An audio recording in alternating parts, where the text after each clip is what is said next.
निरंजन चला गया वहां पर अपने ब्रह्मांडों में, ये क्षर पुरुष, इसको ज्योत निरंजन भी कहते हैं, इस काल, इसको काल भी कहते हैं। आगे चल के ये इसकी कई नाम रखे जाएंगे इसी कहानी में। तो उधर से परमात्मा ने क्या किया, जिस आत्मा ने सर्वप्रथम हाथ खड़ा कराया था, स्वीकृति दी थी क्षर पुरुष के साथ जाने की, परमेश्वर ने उसका एक युवा स्त्री रूप बना दिया, लेकिन उसको प्रजनन इंद्रिय नहीं लगाई। और सभी आत्माएं जो उसके साथ आना चाहती थी, सब इच्छा से स्वीकृति दी थी, उन सबको बीज रूप बनाया अपने वचन से और दुर्गा के अंदर प्रवेश कर दिया। जैसे आजकल तो इस मार्ग को समझना बहुत आसान है। ये डॉक्टर लोग क्या करते हैं, जैसे बताते हैं कि 1 ग्राम ब्लड में बिरानी कितने 80 लाख बिरानी 50 लाख जीवाणु तो एक टाइप के होते हैं, अन्य और टाइप के, और उस ब्लड को दूसरे में डाल दिया जाता है या तो वो और बढ़ जाते हैं, दूसरे में डाले जा सकते हैं ऐसे जीवाणु भी। तो ऐसे ये व्यवस्था समझो, परमात्मा ने इस लड़की जो युवा बनाई थी उसका नाम रख दिया प्रकृति देवी। उसको माया भी बोलते हैं, आदि माया। प्रकृति देवी कहो, आदि माया कहो। आगे चल के यही अष्टंगी कहलाई और यही दुर्गा कहलाई। अब इसको श्री दुर्गा कहें। श्री दुर्गा जी के शरीर में प्रवेश कर दिया सभी आत्माओं को और कहा, बेटी मैंने तेरे को आशीर्वाद दे दिया है। परमेश्वर ने कहा कि बेटी मैंने तेरे को आशीर्वाद दे दिया है और सभी आत्माएं तेरे अंदर प्रवेश कर दी हैं, और आप वहाँ जाइए ज्योत निरंजन के पास, और जितने भी वो जीव कहे अपने वचन से उत्पन्न कर दिए नर और मादा, ये कहकर उतने ही वो सामने प्रकट हो जाएंगे। और परमेश्वर ने अपने पुत्र सहजदास को, जो उन 16 पुत्रों में से जो सर्वप्रथम उत्पन्न किए थे उनमें से एक था, सहजदास से कहा कि पुत्र अपनी बहन को साथ ले जाओ और इस ज्योत निरंजन के पास छोड़ आओ, क्षर पुरुष के पास छोड़ आओ। इसको क्षर पुरुष भी कहते हैं, ज्योत निरंजन भी कहते हैं। यही आगे चल के गीता में जो कहता मैं काल हूँ, ये वो काल है, वहाँ छोड़ आओ। क्षर पुरुष को बता देना कि परमात्मा ने, यानी मेरी तरफ से कह देना कि इसके शरीर में सभी आत्माओं को प्रवेश कर दिया है और इसको वचन दे दिया है, आशीर्वाद दे दिया है, इसको शक्ति दे दी है, इसको वरदान दे दिया है कि जितने जीव तू चाहेगा नर और मादा, ये लड़की प्रकृति देवी ये उत्पन्न कर देगी। सहजदास पिताजी के आदेश को शिरोधार्य करके अपनी बहन श्री दुर्गा को साथ लेकर ज्योत निरंजन के पास आ गया, यानी क्षर पुरुष के द्वीप में चला गया उस लोक 21 ब्रह्मांडों में। उससे कहा कि ये बहन है और इस बहन के शरीर में परमात्मा ने सभी आत्माओं को प्रवेश कर दिया है। अब सहजदास ने क्षर पुरुष से कहा कि पिताजी ने ये बहन भेजी है दुर्गा, इस श्री देवी के शरीर में वो सभी आत्माएं प्रवेश कर दी हैं और इसको परमेश्वर कबीर देव जी ने वरदान दे दिया है कि जितने जीव तू चाहेगा ये वचन से उत्पन्न कर देगी। ऐसा कहकर के वो सहजदास उस लड़की को वहाँ छोड़कर वापस आ गया। अब सहजदास के आ जाने के उपरांत वहाँ पर प्रकृति देवी और ये ज्योत निरंजन अर्थात क्षर पुरुष ये दोनों रह गए। अब लड़की युवा होने के कारण उसका रूप रंग निखरा हुआ था। अब ज्योत निरंजन यानी क्षर पुरुष के मन में दोष उत्पन्न हो गया। अकेली युवा लड़की को देखकर उसने उस लड़की के साथ, दुर्गा के साथ, श्री देवी के साथ दुर्व्यवहार करना चाहा। तो प्रकृति देवी ने बार बार कहा कि ज्योति निरंजन तू ऐसा कर्म ना कर, मैं आपकी बहन हूँ, आप मेरे बड़े भाई हो। आपकी उत्पत्ति परमेश्वर कबीर देव जी से, सतपुरुष से, अंडे से हुई, उसके बाद हमारी भी उत्पत्ति उसी परमेश्वर ने की।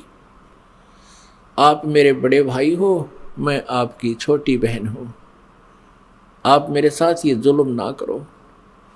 बहुत विनय करी, लेकिन इस सर्वपुरुष में इतना काम वासना बढ़ गई, इतना रजोगुण प्रभावित हो गया कि इसने एक नहीं सुनी, ना कोई मान मर्यादा रखी, और लड़की के साथ इसने बलात्कार करने की चेष्टा की। अभद्र तरीके से मुंह खोल रखा था। दुर्गा ने यानी प्रकृति देवी ने सूक्ष्म रूप बनाया, इसके मुंह में, पेट में शरण ग्रहण की। वैसे तो कहीं भागे जान नहीं दे सकता था, पता था उसको। अपनी इज्जत रक्षा के लिए, अपने कौमार्य की रक्षा करने के लिए इसने पेट में शरण चली गई। उधर से आवाज लगाई कि हे परमात्मा मेरी रक्षा करो, मुझे बचाओ, मेरे पिताजी मुझे बचाओ। परमात्मा को पता था कि इनके साथ ऐसा होगा, क्योंकि हम परमात्मा परमेश्वर जी के बार बार मना करने पर भी हम इससे अपना मन नहीं हटा सके थे। परमेश्वर ने स्वयं अपने पुत्र जोगजीत का रूप धारण किया और वहां प्रकट हो गए। लड़की को, दुर्गा को उसके पेट से निकाला, शरीर से बाहर निकाला और कहा कि ज्योति निरंजन सुन ले आदेश परम पिता का, तूने इस अच्छे लोक में ऐसा जुल्म किया है, तू पहला व्यक्ति है। तूने यह बदनीयत की है इस लड़की के ऊपर आज, और तूने इसको अपने पेट में निगल लिया है, और तेरी जो क्रिया है यह भी एक बहुत अभद्र पुरुष की है, इसलिए तेरा नाम आज से काल होगा। तू काल नाम से जाना जाएगा और 1,00,000 मानव शरीरधारी प्राणियों का नित आहार किया करेगा और 1,25,00,000 उत्पन्न करेगा, यानी 25% एक्स्ट्रा तो उत्पन्न किया करेगा। और आज से तुझे यहाँ से देश निकाला दे दिया है परमपिता परमेश्वर ने, सतलोक से निकाल दिया तुम्हारे को 21 ब्रह्मांड समेत दोनों भाग, यहाँ से निकल जाओ तुम। इतना ही कहा था, उसी समय ये 21 ब्रह्मांड वहाँ से ऐसे चल पड़े जैसे विमान स्पीड पकड़ लेता है। और इस प्रकृति देवी से, दुर्गा से परमात्मा ने कहा कि बेटी तुमने अपने पैर पे आप कवाड़ा मारा है, अब तुम सब इच्छा से इसके साथ जा रहे हो और पिताजी के दिल से तुम उतर गई, क्योंकि वहाँ परमात्मा अपना रूप बदले हुए खड़े थे। अब तुम यहाँ नहीं रह सकते। 21 ब्रह्मांड सतलोक से चले और सत्यलोक से, बाहरी अक्षेत्र से, सीमा से 16 शंख कोश, जैसे अरब खरब है, नील पद्म 10 पद्म, फिर शंख 10 शंख, ऐसे 16 शंख कोश। एक कोश लगभग 3 किलोमीटर का होता है, 48 शंख किलोमीटर समझो। ये 21 ब्रह्मांड आगे। अब ज्योति निरंजन ने सोचा कि जो मेरे साथ होना था वो तो हो चुका है और मैं यहाँ का फुल फ्लैज हो गया, इंडिपेंडेंट हूँ, अब अपनी मर्जी चलाऊंगा। इसने फिर से उस दुर्गा के साथ दुर्व्यवहार शुरू किया, श्री देवी के साथ। श्री देवी ने, दुर्गा ने फिर कहा कि ज्योति निरंजन यानी क्षर पुरुष, तू आंख खोल ले, देखो परमात्मा ने मुझे शक्ति दी है, वर्ड पावर दी है, शब्द शक्ति दी है, मैं वचन से जितने जीव तू कहेगा मैं उत्पन्न कर दूंगी तेरे यहाँ संसार के लिए। तू ये मैथुन सृष्टि प्रारंभ मत कर। लेकिन ये नहीं माना। दुर्गा ने फिर यातना की कि देख, पहले तो तू मेरा बड़ा भाई, मैं तेरी छोटी बहन, और दूसरे मैं तेरे पेट से निकलकर तेरे शरीर से बाहर आई हूं, मैं तेरी पुत्री होगी, तू किसी नाते की तो लाज रख ले। लेकिन इस ज्योत निरंजन क्षर पुरुष ने उसकी एक नहीं सुनी। तो उसमें परमात्मा ने इस लड़की को प्रजनन इंद्रिय नहीं लगाई थी। फिर इस काल ने, ज्योत निरंजन ने, ये तब से सिद्धियां भी आ जाती हैं। अपनी सिद्धि शक्ति से प्रजनन इंद्री बनाई, दुर्गा से बाई फोर्स विवाह किया, और फिर इन 3 पुत्रों की उत्पत्ति हुई। रजगुण युक्त ब्रह्मा जी, सतगुण युक्त विष्णु जी, तमगुण युक्त शिव जी। इन तीनों को एक एक गुण युक्त कर दिया। एक एक गुण युक्त कैसे किया? इस काल ने एक ब्रह्मांड के ऊपर टॉप मोस्ट प्लेस पर, शिखर में एक गुप्त स्थान बना रखा है। उस गुप्त स्थान में दुर्गा और इस काल के अतिरिक्त कोई नहीं जा सकता। तो वहां इसने 3 स्थान बना रखे हैं। उस गुप्त स्थान पर, गुप्त क्षेत्र में 3 स्थान बना रखे हैं। एक रजोगुण प्रधान क्षेत्र, एक सतोगुण प्रधान क्षेत्र, एक तमोगुण प्रधान क्षेत्र। जैसे किसी मकान में 3 कमरे हों, 3 कक्ष, एक कक्ष में अश्लील चित्र लगे हों, और दूसरे में साधु संत फकीरों के, महापुरुषों के चित्र लगे हों, और तीसरे में सूरवीरों के, शहीदों के चित्र लगे हों। जिसमें व्यक्ति उन अश्लील चित्र लगे हुए कक्ष में प्रवेश करेगा तो वहां जाकर उसका स्वभाव वैसा ही बन जाएगा, बट नेचुरल है। और फिर वो जाएगा उस जहां साधु संत फकीरों के चित्र लगे हैं, उसमें जाता है तो उसका एकदम विचार भाव बहुत ही विनम्र हो जाता है और भाव बदल जाते हैं। ऐसे ही जब वो जिस कक्ष में सूरवीरों के, शहीदों के चित्र लगे हैं, तो वहां जाते ही उसका अपने आप मनोबल उसी प्रकार का हो जाता है, स्वभाव बन जाता है। तो ठीक इसी प्रकार इन तीनों पुत्रों को रजगुण युक्त ब्रह्मा जी को जब कैसे बनाया कि दुर्गा को अपनी पत्नी रूप में, इस श्री देवी को पत्नी रूप में रखा। जब ये रजोगुण प्रधान क्षेत्र में निवास करने लगे तो उस समय इस क्षर पुरुष ने, ज्योति निरंजन ने, अपने 5 मुख बना लिए और वहां रहने लगे। इन दोनों के संयोग से जो पुत्र उत्पन्न हुआ वो पंचमुखी हो गया। और जब तक वो उस रजोगुण प्रधान क्षेत्र में रहे, इन दोनों का मनोभाव ऐसा ही बना रहा, जिस कारण से वो सभी गुण ब्रह्मा जी में प्रवेश कर गए। और फिर बचपन से ही ब्रह्मा जी को इन्होंने कोमा में कर दिया, परवरिश जारी रखी। जैसे देखा है, एक बता रहा था जी, 10 वर्ष से एक लड़का कोमा में है, एक व्यक्ति का कोमा में, एक पाइप के द्वारा उसमें आहार पेट में भेज देते हैं। तो ऐसे रखते हैं, ये कोमा में रखते हैं, युवा होने पर इनको सचेत कर देते हैं।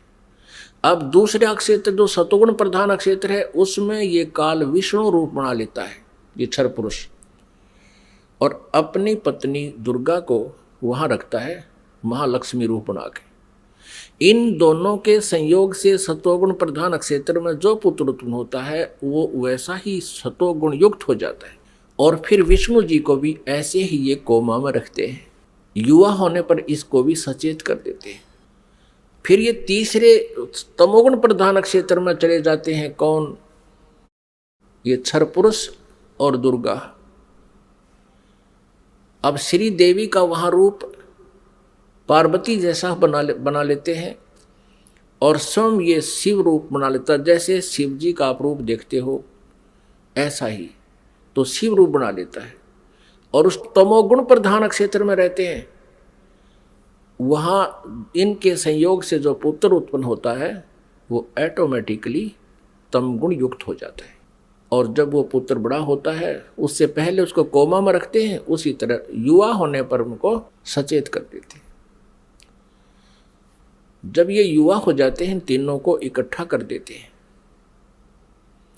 इकट्ठा करके फिर ये काल क्या कहता है, जब ये तीनों पुत्र युवा हो गए और कार्य करने योग्य हो गए, सृष्टि की स्थिति ये संभालने योग्य हो गए, तब इस काल ने, क्षर ब्रह्म ने, क्षर पुरुष ने कहा अपनी पत्नी दुर्गा से कि आज के बाद मैं किसी के समक्ष अपने ओरिजिनल वास्तविक रूप में नहीं आऊँगा, ये मेरी प्रतिज्ञा है। और आप जाओ नीचे इन लोकों में, 21 ब्रह्मांडों में, और संभालो सारी सृष्टि को। अब दुर्गा ने कहा कि ज्योति निरंजन मैं तेरे बस पड़ गई हूँ, अपने पैर पे मैंने आप कुल्हाड़ा मार रखा है, कुल्हाड़ी मार ली, अब तू जैसे नाच नचाएगा मुझे नाचना पड़ेगा। एक बात बता, मैं स्त्री अकेली कैसे इतने लंबे चौड़े ब्रह्मांड को चलाऊंगी, आप मेरे साथ रहोगे तो मुझे सहयोग मिलेगा। तब उसने कहा कि मैं गुप्त रहूँगा, कभी किसी के समक्ष नहीं आऊँगा, अपनी योग माया से छुपा रहूँगा, लेकिन मैं तेरा सहयोग पल पल पर देता रहूँगा। तू तो केवल निमित्त मात्र होगी, जो भी कुछ करूँगा मैं अपना आप करूँगा, मेरे कर्म अलौकिक होंगे। इतना कहकर दुर्गा को इन तीनों पुत्रों के पास भेज दिया। दुर्गा ने इन तीनों को सचेत किया, एक स्थान पर इकट्ठा कर दिया प्रेरणा कर करके। तब इनसे कहा कि तुम तीनों कार्य करो अपना अपना, ब्रह्मा सृष्टि उत्पत्ति और विष्णु सतिथि और शिव संहार करो। तब इन्होंने कहा कि माता कहीं स्थान तो है ही नहीं, सब जल ही जल है, हम कहाँ रहेंगे। इनको वहाँ समुद्र के अंदर अक्षीर समुद्र में रखा हुआ था। तब दुर्गा ने कहा कि तुम चलो तीनों विमान में बैठो। इनको बहुत कुछ दिखाया, ऊपर के लोक लाख दिखाए सारे। फिर इन तीनों को की 3 राजधानियां बना रखी हैं, एक शिवपुरी, एक विष्णुपुरी और एक ब्रह्मापुरी। शिवलोक कहो से शिवपुरी कहो, ब्रह्मापुरी को से ब्रह्मालोक कहो, और विष्णुपुरी को चाहे विष्णुलोक कहो। इनको तीनों को एक एक लोक में भेज दिया, अपनी नारी स्थान दे दिए। फिर इनसे कहा कि तीनों से कहा कि जाओ तुम सागर मंथन करो। आदेश दुर्गा को देता है ये ब्रह्म सरपुरुष क्षर ब्रह्म, और दुर्गा इन बच्चों से कह देती है कि जाओ तुम सागर मंथन करो। आगे से काल ने सब व्यवस्था कर रखी थी। प्रथम बार जो सागर मंथन हुआ, इस काल ने क्या किया कि अपने श्वासों से 4 वेद छुपा दिए उसमें समुद्र में। सागर मंथन करने से वो 4 वेद बाहर आए, लिपिबद्ध हुए वे। जैसे दूध का प्रारूप कुछ होता है, उसमें जामन लगा देते हैं, दही बनती है, दही को रिड़कते हैं तो मक्खन का कुछ और ही प्रारूप होता, फिर दोबारा लस्सी में नहीं मिल सकता। तो इस प्रकार वो 4 वेद अपने आप बहुत सुंदर कमल के फूलों पर रखे हुए आए। ब्रह्मा ने 4 उठा लिए। अब वो वेद लेकर आए तो दुर्गा ने, आकाशवाणी काल ने बता दिया था कि ब्रह्मा को कहो ये वेद पढ़े, और मैं उसको अंदर से प्रेरणा कर करके कुछ अर्थ बताऊंगा। तो ब्रह्मा ने, उससे पहले ब्रह्मा और विष्णु और शिव वेद पढ़ने से पहले तीनों दुर्गा से पूछा करते थे कि माता हमारा पिता कौन है। दुर्गा को काल ने मना कर दिया था कि तुम मेरा भेद नहीं बताओगी। उसी समय ये कह दिया था कि तुम मेरे बारे में किसी को नहीं बताएगी, नहीं तो तेरी खैर नहीं है। अब उस काल के डर से, ज्योति निरंजन क्षर पुरुष के डर से दुर्गा ने सब भेद गुप्त रखा। अपने पुत्रों को बताया, बेटा तुम्हारा कोई पिता नहीं, मैं ही तुम्हारी माता हूँ, मैं ही तुम्हारा पिता हूँ, मैं ही सारी सृष्टि की रचनहार हूँ। तो बच्चों ने मान लिया जैसे माँ बताती है। जब ब्रह्मा जी ने वेदों को पढ़ा, उसमें देखा कि सृष्टि रचनहार तो कोई और है, वो परम अक्षर ब्रह्म है। ब्रह्मा ने पूछा, माता ये वेद कैसे मिले हमारे को? दुर्गा ने कहा, ये भगवान ने दिए हैं भाई, ये गॉड गिवन है। अच्छा, तो फिर ब्रह्मा ने कहा, माता वेदों में लिखा है कि परमात्मा साकार है, मनुष्य सदृश है, सह शरीर है, और आप कह रही हो कि तुम्हारा कोई पिता नहीं। वेदों में लिखा कि वो उसी ने सब कुछ, सबकी रचना की है, सबका रचनहार है, कुल का मालिक है। तो अब वेद झूठे नहीं हो सकते, क्योंकि गॉड गिवन बता रही आप। अब दुर्गा फंस गई, अपन आत्मा कितनी झूठ बोल ले, सच्चाई ऊपर आए बिना रहा नहीं करती। कहते हैं चोर चुरावे तूंबड़ी गाड्डे पानी में, वह गाड्डे वह ऊपर आवे, में सच्चाई छनी नहीं। फिर दुर्गा ने कहा बेटा बात सुनो, वो निराकार है, वो किसी को दिखाई नहीं देगा, और क्यों व्यर्थ प्रयत्न करते हो, वो निराकार है। अब ब्रह्मा ने कहा माता अब आपकी बातों पर मुझे अविश्वास हो गया। पहले तो मैं आपकी प्रत्येक बात को सिरोधार्य करता था, सत्य मानता था, लेकिन आज आपकी बात में फर्क पड़ गया। अब मैं नहीं मानूंगा आपसे, मुझे परमात्मा चाहिए, क्योंकि ये आत्मा जब से उस परमेश्वर से बिछड़ी है तभी से उसका अभाव महसूस कर रही है, और उसी समय से खोज में लग गई। यहाँ हम आगे जहाँ हम उसको जिस विधि से खोजना चाहते हैं वो मिल नहीं सकता, क्योंकि चारों वेदों में केवल ब्रह्म तक के पाने की, इस क्षर पुरुष तक के पाने की विधि लिखी है। उस परम अक्षर ब्रह्म के पाने की विधि इसमें ऑप्शन छोड़ रखा है। यजुर्वेद अध्याय नंबर 40 के मंत्र नंबर 10 से लेकर 13 में स्पष्ट किया है। जो वेद ज्ञानदाता ब्रह्म कह रहा है कि उस परमेश्वर के बारे में कोई तत्वदर्शी संत बताओगे, उनसे पूछो। ये वेद भी यही कहते हैं। वेदों का सारांश गीता जी है। गीता जी अध्याय नंबर 4 के श्लोक नंबर 34 में भी यही कहा है। ये गीता ज्ञानदाता ये क्षर पुरुष है, श्री कृष्ण में प्रवेश करके बोलता है। वो भी यही कहता है कि उस परमात्म तत्व की जानकारी की तत्वदर्शी संतों से जाकर समझो, वो बताओगे।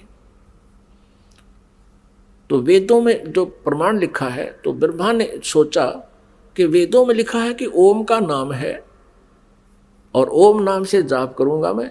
और हठ योग कैसे शुरू किया इसने? अब वेदों में हठ योग करना नहीं लिखा, जैसे तप करते हैं ये ऋषि महर्षि, ये नहीं लिखा कहीं पर भी। लेकिन वो तप कहाँ से ग्रहण किया? इस तप वाला जो हठ योग की साधना कहाँ से ग्रहण करी ब्रह्मा ने? ब्रह्मा जी जब उत्पन्न हुआ, श्री विष्णु जी के नाभि से कमल निकला और उसके ऊपर ये बैठे विराजमान पाया अपने आप को। काफी समय तक उस डंठल को पकड़कर नीचे उतरा, ऊपर नीचे घूमा, कहीं और छोर नहीं मिला, तो वापस उस कमल के फूल पर आकर विराजमान हो गया। तब आकाशवाणी करी क्षर पुरुष ने, ज्योति निरंजन ने, कि तप करो तप करो। अब ब्रह्मा ने वो आकाशवाणी परमेश्वर की मान कर तप शुरू कर दिया। जब इसने 1000 वर्ष तक तप कर लिया, फिर आकाशवाणी हुई कि सृष्टि करो। अब तप से बैटरी चार्ज होगी। तो अब ब्रह्मा जी ने सोचा वेदों में जो लिखा है ये भी भगवान की वाणी, और जो मैंने सुना हुआ भी भगवान की वाणी। अब वेदों में जो ज्ञान है वो परमेश्वर परम अक्षर ब्रह्म का दिया हुआ है। 5 वेद दिए थे परमेश्वर ने इस क्षर पुरुष को, इसके अंतःकरण में फीड कर दिए थे। अब जैसे किसी अंतःकरण में फीड कर दिए तो समय रख दिया परमात्मा ने, उसके बाद वो अपने आप बाहर आने थे वो बाहर, 5 आगे। लेकिन इसने देखा पढ़ करके 5वें वेद में बहुत जानकारी थी परमपिता की, सत्य पुरुष की, परम अक्षर ब्रह्म की। इसने उसको नष्ट कर दिया और 4 वेद दे दिए। अब चारों वेदों को ब्रह्मा जी ने पढ़ा तो कहा माता इसमें ओम नाम लिखा है और मैं परमात्मा को पाऊंगा। दुर्गा ने कहा कि यदि तेरा पिता तुझे नहीं मिला, तू कहाँ जा रहा है, तो तू क्या करेगा भाई अगर तेरे को तेरा पिता नहीं मिला, क्योंकि उसने प्रतिज्ञा कर रखी है तुम्हें दर्शन नहीं देगा। ब्रह्मा ने कहा कि मैं तुझे अपनी शकल नहीं दिखाऊंगा यदि भगवान नहीं मिला, क्योंकि वेदों में लिखा ओम, यजुर्वेद अध्याय नंबर 40 के मंत्र नंबर 15 में स्पष्ट किया कि ओम कर्तु समर कल्वे समर कर्तुम समर। इसलिए ये ओम नाम है क्षर पुरुष का, ब्रह्म तक का, क्षर ब्रह्म का। और परम अक्षर ब्रह्म के बारे में वेदों में ज्ञान नहीं है साधना का, लेकिन उसकी महिमा बहुत लिखी है। 3 वेदों को पढ़ने वालों ने परमात्मा की महिमा तो पूर्ण परमात्मा वाली ग्रहण कर ली और साधना इस ब्रह्म वाली कर ली। जानकारी परम अक्षर ब्रह्म की अधिक है, जिसको परम अक्षर ब्रह्म कहते हैं, सत्पुरुष भी कहते हैं। लेकिन उसके पाने का मेथड नहीं है, वे ऑफ वर्शिप नहीं है। वे ऑफ वर्शिप यानी पूजा की विधि केवल ब्रह्म तक की है, वो ओम नाम है। गीता जी अध्याय नंबर 17 के श्लोक नंबर 23 में तीन मंत्र के जाप का प्रावधान है। ओम तत्सत इति निर्देश है ब्रह्मण त्रिविध समर्थ है। और गीता जी अध्याय नंबर 15 के श्लोक नंबर 1 से 4 में और 16 और 17 में विस्तार से विवरण दिया गया है कि इस संसार रूपी वृक्ष की तना कौन है, जड़ कौन है और शाखा कौन है, डार कौन है, पत्ते क्या हैं। इनको जो जानता है वो तत्वदर्शी संत है। और उसमें 16 और 17 श्लोक में 15वें अध्याय के गीता जी में सरपुरुष, अक्षर पुरुष और परम अक्षर ब्रह्म, यानी उस उत्तम पुरुष है तू अन्य, इन सरपुरुष और अक्षर पुरुष से कोई अन्य है, वो परम अक्षर ब्रह्म है। गीता जी अध्याय नंबर 8 के श्लोक नंबर 1 में अर्जुन ने पूछा कि आप जी ने जो अध्याय नंबर 7 के मंत्र 29 में जिस तत्ब्रह्म के बारे में कहा प्रभु वो किम तत्ब्रह्म, उसका उत्तर गीता ज्ञानदाता ने 8वें अध्याय के 3रे श्लोक में दिया है कि वो परम अक्षर ब्रह्म है और वही सबका सृष्टि रचनहार है। तीनों लोकों में प्रवेश करके सबका धारण पोषण करता है, 15वें अध्याय के 17वें श्लोक में स्पष्ट किया है। तो वो परम अक्षर ब्रह्म है। उसकी जानकारी वेदों में पाने की नहीं है, वो तो तत्वदर्शी संत बताएगा, ये दास बताएगा, परमात्मा ने भेजा है उस इसी उद्देश्य से। वो ना होने से ब्रह्मा जी ने ओम नाम का जाप किया, 4 युग तक समाधि लगा के हठ योग भी किया।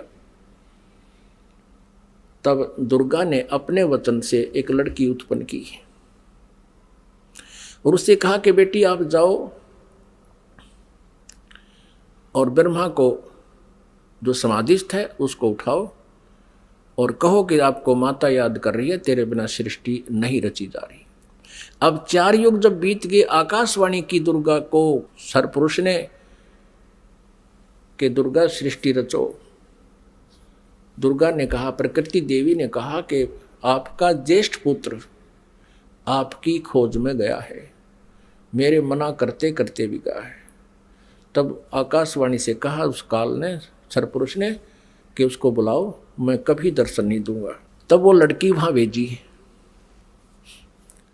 लड़की ने जाकर के देखा कि आवाज लगाई, ब्रह्मा उठा नहीं। तब दुर्गा से अपना आकाश यानी अंदर से अंतःकरण से फोन किया, टेलीफोन किया कि माता ये उठ नहीं रहा, अब क्या करूं, बहुत आवाज लगा ली। दुर्गा ने कहा कि तू इसके चरण स्पर्श कर। चरण स्पर्श करते ही ब्रह्मा की आंखें यानी समाधि टूट गई। सामने देखा युवा लड़की को। ब्रह्मा जी ने कहा कि तू कौन कुलटा आ गई है, तुझे मैं श्राप दूंगा, तू मेरा तप भंग करने को आई है। तब लड़की ने कहा मेरे को माता ने भेजा है और आपके बिना सृष्टि रची नहीं जा रही है, बहुत चिंता है माता को, आप चलो। तब ब्रह्मा ने कहा कि कैसे चलूं, पिता के दर्शन हुए नहीं। माँ से मैं प्रतिज्ञा करके आया था कि यदि प्रभु मुझे प्राप्त नहीं हुए तो मैं तुझे शकल नहीं दिखाऊंगा, दर्शन नहीं दूंगा, लौट कर नहीं आऊँगा। अब कैसे चलो, मुझे परमात्मा मिला नहीं। फिर ब्रह्मा ने कहा कि तू एक काम कर, मेरी झूठी गवाही दे दे तो मैं तेरे साथ चल पड़ूं। अब उस लड़की ने सोचा कि माँ का कार्य नहीं हुआ तो अक्षुब्ध होगी, और यदि मैं झूठ बोलूंगी तो ये कह दे कि इसने अपनी मर्जी से बोला है, तो फिर मैं मारी जाऊंगी, मेरे ऊपर ज़्यादा भार आएगा। तब उसने शर्त रखी कि तू मेरे साथ विलास कर, तब मैं तेरी झूठी गवाही दूंगी, तू मेरे साथ ऐसा कर। ब्रह्मा ने सोचा कि परमात्मा के दर्शन हुए नहीं, वैसे मैं घर जा नहीं सकता। उसने उस लड़की की बात को स्वीकार किया। फिर लड़की ने अपने वचन से एक और लड़की उत्पन्न की और कहा कि 1 से 2 गवाह ज़्यादा अच्छे होते हैं। उस लड़की से कहा दूसरे नंबर की से कि तू भी गवाही देना कि ब्रह्मा जी को पिता के दर्शन हो गए और हमारे सामने हो गए। उसने भी यही शर्त रखी, इसी उद्देश्य से कहीं मैं झूठी ना सिद्ध कर दे मुझे ये और ये आप बच जावें। उस लड़की ने भी वही शर्त रखी, ब्रह्मा ने वो स्वीकार किया। अब तीनों के तीनों माँ के पास आ गए, दुर्गा के पास। अब दुर्गा ने पूछा, प्रकृति देवी ने पूछा ब्रह्मा से क्या आपको अपने पिता के दर्शन हो गए?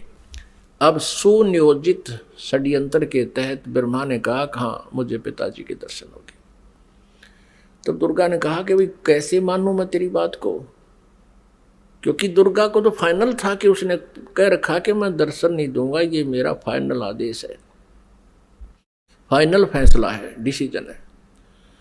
अब दुर्गा को पूरा दृढ़ विश्वास था कि ऐसा तो हो नहीं सकता। तो उसने कहा कोई गवाह बता भाई, कोई एविडेंस दे। ब्रह्मा ने कहा कि दोनों लड़कियां मेरी गवाह हैं। अब उस दोनों लड़कियों से दुर्गा ने पूछा कि बताओ तुम्हारे सामने इसको दर्शन हुए? हाँ। दोनों ने झूठी गवाही दे दी कि हमारे सामने इसको ब्रह्मा जी को भगवान ने दर्शन दिए हैं, मनुष्य दृश्य है।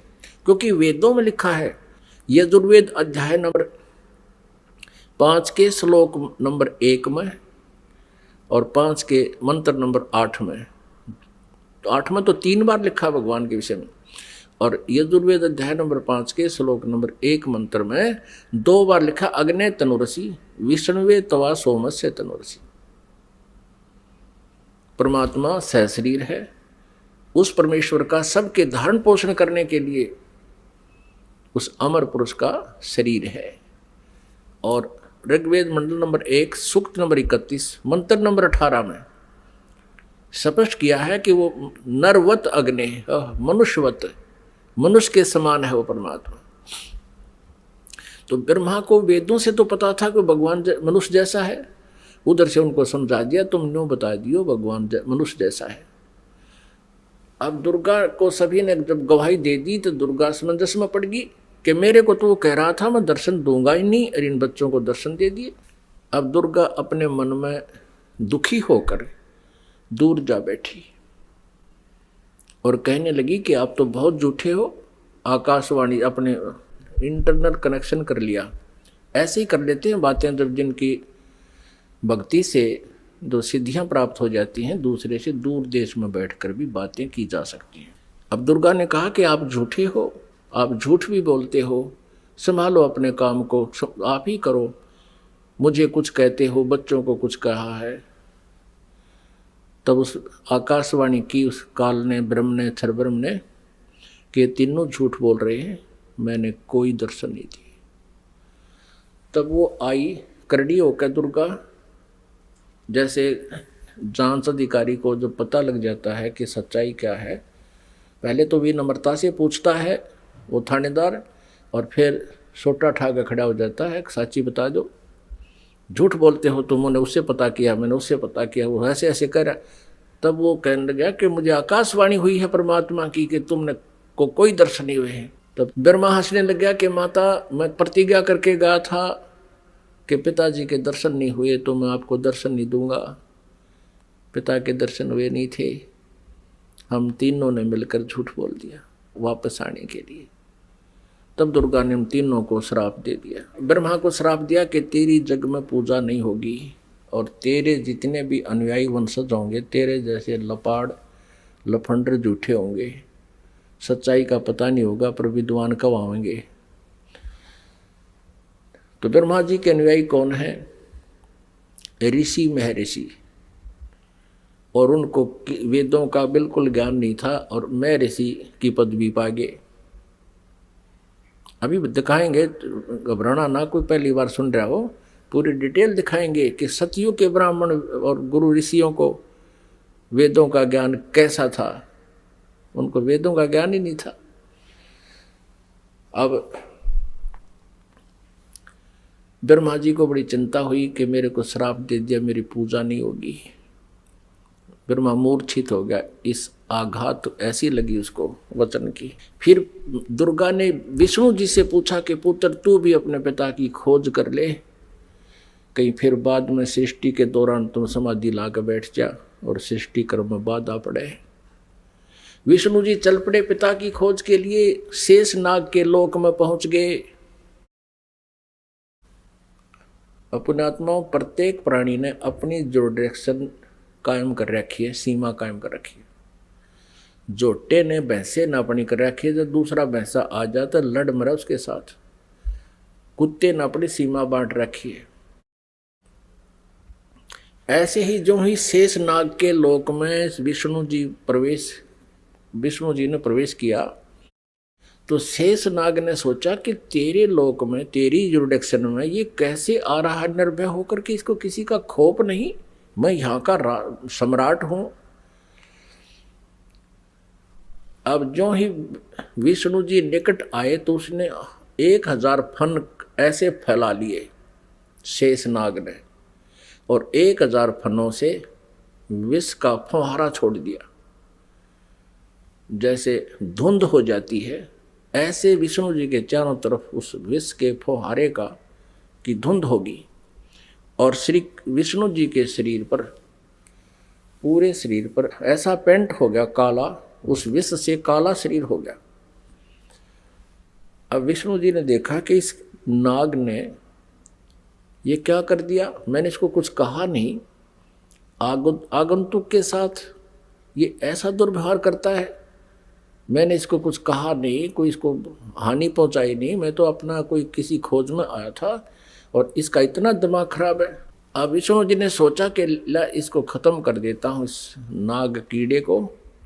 जो ही शेष नाग को मारने के लिए आगे को चले विष्णु जी, आकाशवाणी की उस ब्रह्म ने, क्षर पुरुष ने, इनके पिता ने, कि विष्णु तुम ऐसे एक दूसरे को मारते रहोगे तो सृष्टि कैसे चलेगी, तुम वापस जाओ, और कहीं पर मैं कभी किसी के सामने नहीं आऊंगा, मैं दर्शन नहीं दूंगा किसी को,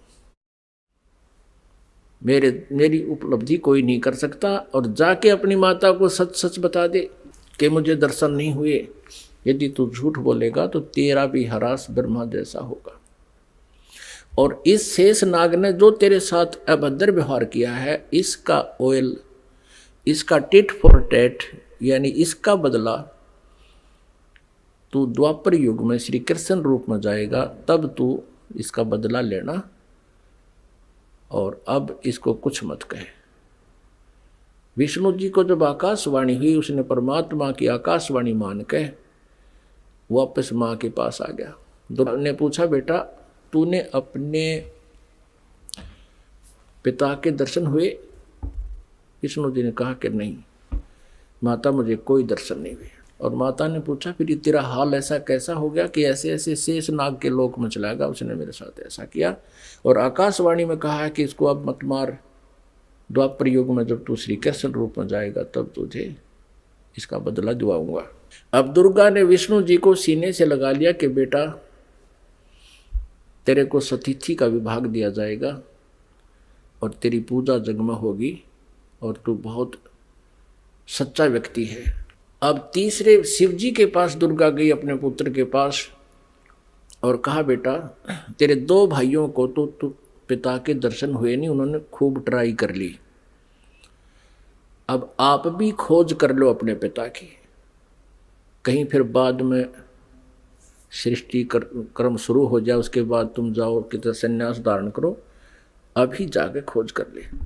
भगवान शिव जी ने, शंकर ने समझदारी की, कहा, माता जब मेरे 2 बड़े भाइयों को पिता के दर्शन नहीं हुए, ब्रह्मा जी ने तो 4 युग समाधि भी लगाई, और विष्णु जी ने वैसे घूम घाम कर ढूंढना चाहा, तो मैं तो ट्राई ये नहीं करता माता, पर मुझे एक वरदान दे दो।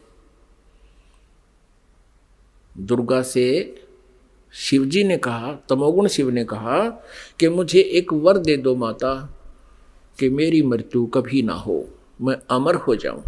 अब दुर्गा ने कहा कि बेटा, श्री देवी ने कहा कि पुत्र यहाँ ऐसा नहीं हो सकता, जिसका जन्म है उसकी मृत्यु होगी ही होगी, ये मेरे बस से बाहर की बात है, लेकिन मैं तुझे एक विधि बताती हूँ जिससे तेरी आयु सबसे अधिक हो जाएगी। तो भगवान शिव ने कहा कि माता वही कृपा कर दो। तो दुर्गा ने कहा कि बेटा इस आयु के बढ़ाने का एक विधि है, तरीका है कि प्राणायाम करके श्वास को सूक्ष्म कर ले, एक स्थान पर बैठा रहे, और सूक्ष्म श्वास कम से कम लेने से आयु बढ़ जाती है, क्योंकि आयु श्वासों पर आधारित है। तो भगवान शंकर ने यही सिरोधार्य किया, जैसे आप किया गया। आप देखते हो ज़्यादातर भगवान शिव जी समाधिस्थ रहते हैं, इनकी आयु भी सबसे लंबी है। 7 ब्रह्मा की मृत्यु के उपरांत एक विष्णु जी की मृत्यु होगी, 7 विष्णु जी की मृत्यु के उपरांत एक शिव जी की मृत्यु होगी, तमोगुण शिव की। इसकी इतनी लंबी आयु है। और एक ब्रह्मा जी की आयु कितनी है? ब्रह्मा जी का एक दिन, रजगुण ब्रह्मा जी का एक दिन 1000 चतुर्युग का होता है। और इतनी ही रात्रि, एक चतुर्युग में कितने वर्ष हैं हमारे मनुष्यों के? 43,20,000 वर्ष एक चतुर्युग में। ऐसे ऐसे 1000 चतुर्युग का ब्रह्मा जी का दिन और इतनी ही रात्रि। 30 दिन रात का महीना, 12 महीने का एक वर्ष और 100 वर्ष की ब्रह्मा जी की आयु। इससे 7 गुना विष्णु जी की, सतगुण विष्णु जी की, और विष्णु जी से 7 गुना तम गुण शिव जी की। इतनी लंबी आयु होगी। फिर इन तीनों पुत्रों का दुर्गा ने विवाह करना चाहा। आकाशवाणी की उस काल ब्रह्म ने, सरपुरुष ने दुर्गा जी से कि दुर्गा तो इन तीनों बच्चों को पुनः सागर मंथर पर भेज दे और वहां इनका विवाह करने के लिए तू ही 3 रूप बना करके 3 लड़कियों के रूप से निकलना। अब श्री देवी ने 3 रूप बनाए, गुप्त, और समुद्र में छुपा दिए। उधर से तीनों पुत्रों से कहा कि जाओ बेटा तुम सागर मंथन करो। उधर से ये काल सब व्यवस्था कर देता है। इन्होंने जाकर के सागर मंथन दूसरी बार किया तो 3 लड़कियां बाहर आई। अब माता ने कहा था बेटा जो पहले निकले उसकी पहचान कर लेना, अलग अलग। दूसरी बार जो निकले उसकी पहचान तीसरे के। तो तीनों ने आगे पीछे कर लिया, उनको मां के पास ले आए। दुर्गा ने पूछा पहले कौन सी निकली थी? कि ये वाली। उसका नाम सावित्री रख दिया और ब्रह्मा से कहा कि ये तेरी पत्नी रूप में होगी। दूसरी को कहा तेरा नाम लक्ष्मी होगा और विष्णु जी से उसका विवाह कर दिया। और तीसरी से कहा कि तेरा नाम उमा होगा और उसका विवाह शिव जी से कर दिया। अब यहां से इस एक ब्रह्मांड में काल सृष्टि प्रारंभ हुई। इस क्षर पुरुष का परिवार प्रारंभ हुआ। इससे सुर और असुर उत्पन्न हुए। और पुण्यात्मा, जो पुराणों में हम सागर मंथन सुनते हैं कि 14 रत्न निकले, भगवान शिव ने विष को ग्रहण किया, वो तो बहुत बाद की बातें हैं। तो पहले ये इस प्रकार सागर मंथन हुए थे। वो इन वेदों में, इन पुराणों में नहीं है, वो सूक्ष्म वेद में है, 5वें वेद में। पुण्यात्माओं, अब ये है वो सृष्टि रचना जो 5वें वेद में है, सूक्ष्म वेद में है। अब 5वें वेद का हमें पता नहीं था। आदि शंकराचार्य जी ने अपने द्वारा रची पुस्तक में उस सूक्ष्म वेद का, 5वें वेद का वर्णन किया है और उन्होंने अपने द्वारा रची उस पुस्तक में उसको मेंशन किया है। समय आने पर दिखाएंगे। अब परमेश्वर कबीर देव जी ने 600 वर्ष पहले सन 1398 में वो सशरीर आए थे। सतलोक से चलकर एक शिशु का रूप धारण किया था। काशी शहर में बने एक लहर तारा नामक तालाब पर कमल के फूल पर विराजमान हुए थे प्रभु। और ये 5वां वेद प्रदान करने के लिए आते हैं अपने मुखारविंद से। और उनको एक निसंतान जुल्हा दंपति उठा ले गए थे। जुल्हे के घर प्रभु परवेश की लीला करते हुए बड़े हुए, वही कार्य करके दिखाया जनता को, क्योंकि ऐसी परमात्मा लीला किया करते हैं। वेदों में ऐसा ही लिखा है कि वो परमात्मा आता है प्रत्येक युग में और ऐसे मनुष्य जैसी एक जीवन, मनुष्य जैसे कर्म करके ये लीला करता हुआ अपना निर्वाह करके दिखाता है। ऋग्वेद मंडल नंबर 1 सूक्त नंबर 31 मंत्र नंबर 17 में। तो फिर परमात्मा ने वो वाणी आज से 600 वर्ष पहले अपने मुख कमल से, गीता जी अध्याय नंबर 4 के श्लोक नंबर 32 में जिसके विषय में कहा है कि धार्मिक यज्ञों यानी अनुष्ठानों की अत्यधिक जानकारी, विस्तार के साथ सत्य जानकारी, सही जानकारी ब्रह्मणे मुखे, ब्रह्मणे माने सच्चिदानंद घन ब्रह्म, मुखे माने उसके मुखारविंद से उच्चारित वाणी में बिल्कुल विस्तार से कही गई है। वो तत्व ज्ञान है। उसको जानने के बाद फिर सभी कर्म समाप्त हो जाएंगे, यानी डले डोने बंद हो जाएंगे, गलत साधना आप नहीं करोगे। परमेश्वर कबीर देव जी उस समय कहा करते थे इन नकली गुरु आचार्यों से, मंडलेश्वरों से, कि तुम जनता को गुमराह कर रहे हो। तुम कह रहे हो कि ब्रह्मा विष्णु महेश के कोई माता पिता नहीं। परमात्मा कहा करते इनके माता पिता हैं, ये जन्मते मरते हैं, इनकी मृत्यु होती है, जन्म होता है, ये अविनाशी नहीं है, ये कंप्लीट गॉड नहीं है। तो इस बात का बहुत विरोध हुआ था परमेश्वर का। उन झूठे आचार्यों ने, उन नकली गुरुओं ने कबीर परमेश्वर के बारे में बहुत गलत धारणाएं पैदा कर दी कि ये झूठा है, अशिक्षित है, इसने वेदों गीता को पढ़ा नहीं, पुराणों को पढ़ा नहीं, क्योंकि ये संस्कृत नहीं जानता। अशिक्षित व्यक्ति है, ये क्या जाने वेदों और गीता और पुराणों के बारे में, ये झूठ बोल रहा है, इसकी मत मानना, मत सुनना।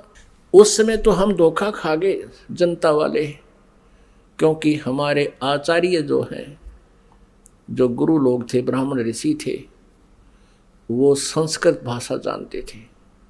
तो हमने ये सोचा कि ये सभी सदग्रंथ संस्कृत भाषा में विद्यमान है, लिखे हैं, तो कबीर जी संस्कृत नहीं जानते, क्योंकि ये किसी ब्राह्मण के पास पढ़े नहीं, इसलिए कबीर जी झूठ बोल रहे होंगे। ये हमारे गुरु, ये आचार्य, ये सत्य कह रहे हैं, इसलिए परमेश्वर के उस ज्ञान को हमने स्वीकारा नहीं, और उसी का खामियाना आज तक भुगत रहे हैं। हम भक्ति भी कर रहे हैं, लेकिन शास्त्र विरुद्ध कर रहे हैं। हमें ज्ञान भी प्राप्त है, वो परमात्मा का ज्ञान नहीं है। आज से 600 वर्ष पहले परमात्मा ने अपने सच्चिदानंद घन ब्रह्म की वाणी में क्या बोला था, क्या बताया था।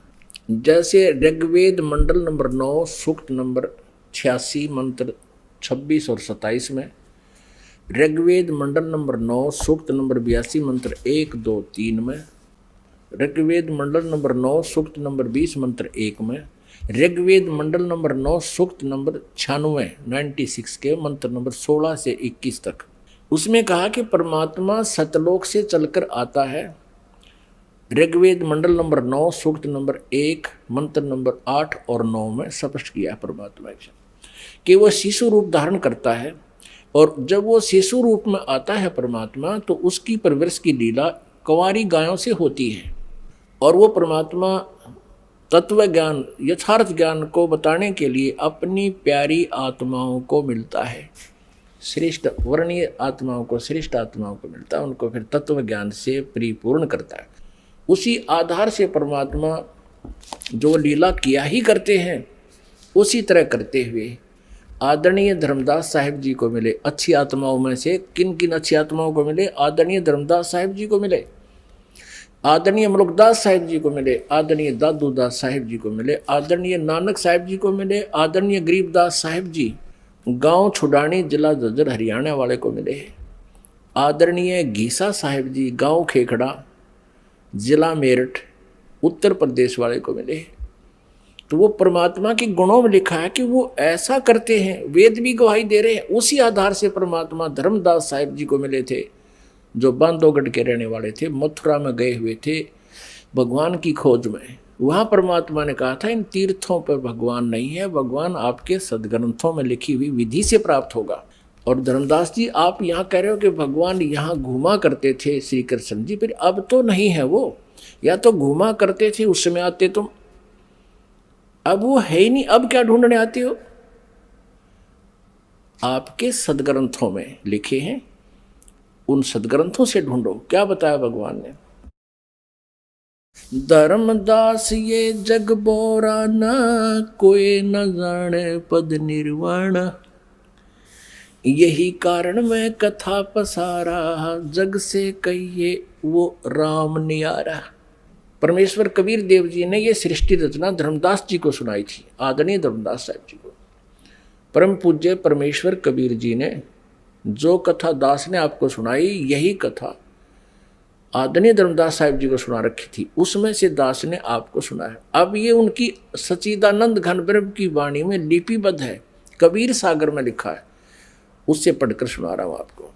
वो कबीर वाणी कहलाती है, सच्चिदानंद घन ब्रह्म की वाणी कहलाती है, जिसके विषय में गीता जी अध्याय नंबर 4 के श्लोक नंबर 32 में कहा है कि वो सच्चिदानंद घन ब्रह्म की मुखारविंद से उतरित उस अमर वाणी में, कबीर वाणी में लिखा है। धर्मदास ये जग बोराना, कोई न जान पुद निर्वाणा, यही कारण मैं कथा पसारा, जग से कोई ये वो राम निहारा। यही ज्ञान जग जीव सुनावो, सब जीवों का भरम नसावो। अब मैं तुमसे कहूँ चिताई, त्रिदेवन की उत्पत्ति भाई। इन तीनों देवताओं की उत्पत्ति मैं तुम्हें बताता हूँ, परमेश्वर कहते हैं कबीर जी। परम पूज्य कबीर परमेश्वर जी क्या बता रहे हैं कि अब मैं तुझे तुम्हारे तीनों देवताओं की उत्पत्ति बताता हूँ। पुण्यात्माओं, 600 वर्ष पहले परमात्मा ने यह ज्ञान अपनी सच्चिदानंद घन ब्रह्म की वाणी में लिखा, बोला, वो लिखा गया। और यही अभी आपको रूबरू कराएंगे पुराणों में और वेदों में, गीता जी में। आप दांतों तले उंगली दबाओगे कि सचमुच है भगवान ने हमारे को कैसा मूर्ख बना रखा था नकली आचार्यों ने, गुरुओं ने। हमें हमारे सिलेबस से भी परिचित नहीं कराया इन अध्यात्मिक गुरुओं ने। हमारा सिलेबस है, हमारे सदग्रंथ है, इनके विरुद्ध जो ज्ञान सुना जाता है वो शास्त्र सिलेबस के विरुद्ध है, शास्त्र विरुद्ध है। अब मैं तुमसे कहूँ चिताई, त्रिदेवन की उत्पत्ति भाई।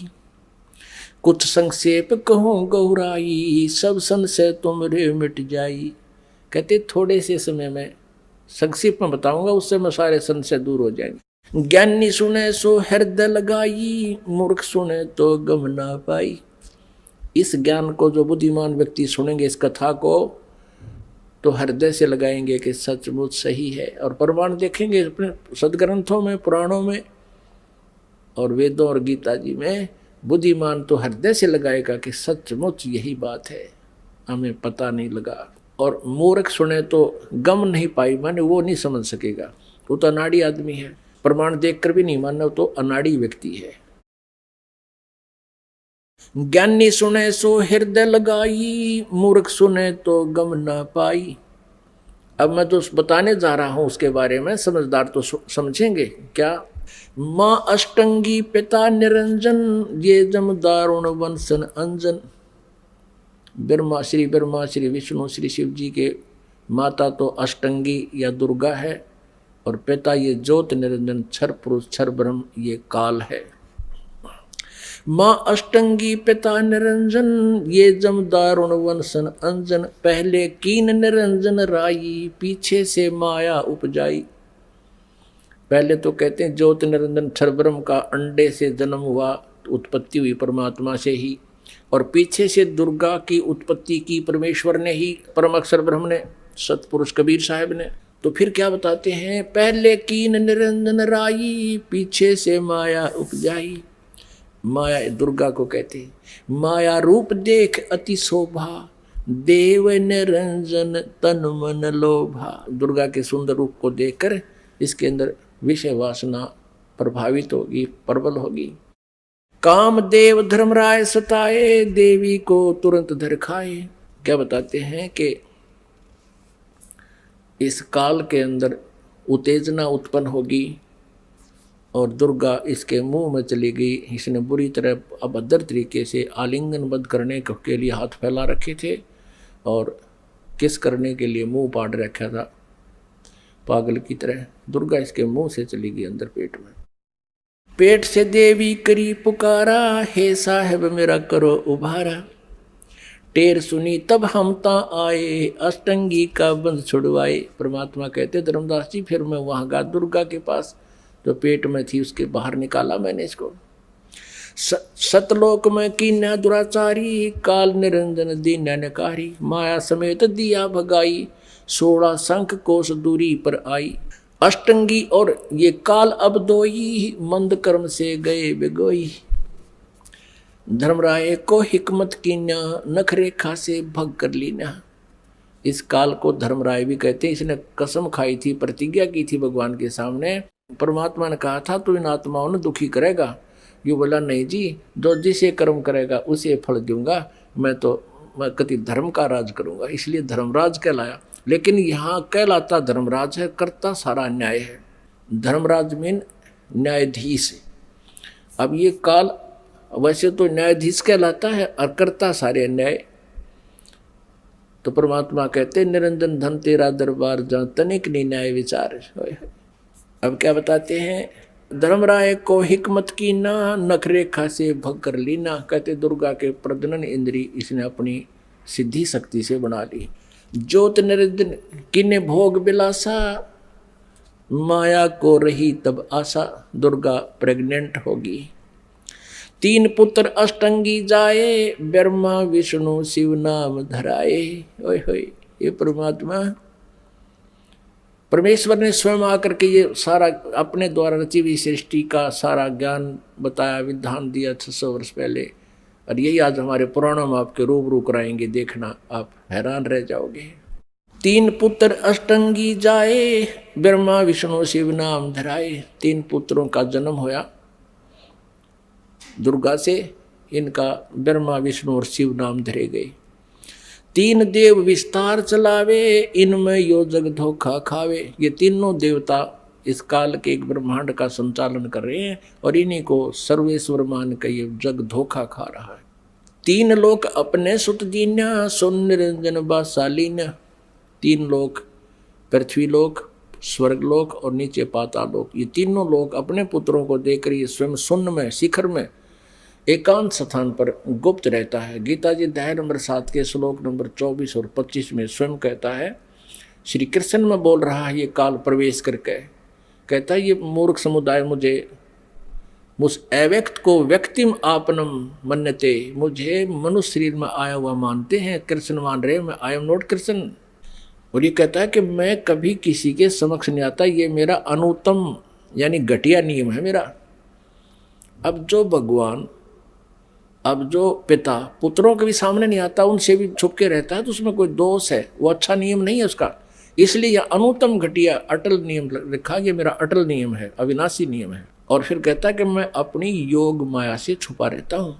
इसे सीधे कहीं पर आकार में है, अव्यक्त है। अव्यक्त का अर्थ निराकार नहीं होता। जैसे बादल छा जाते हैं सूर्य के सामने तो वो हमें दिखाई नहीं देता, उसका कुछ रोशनी अवश्य थोड़ी बहुत महसूस ही होती है फिर भी, लेकिन वो हमें दिखाई नहीं देता। वो बादलों से पार अव्यक्त है, वहाँ पर साकार है। जब दिखाई देते ही वो बादल हटते ही वो साकार है।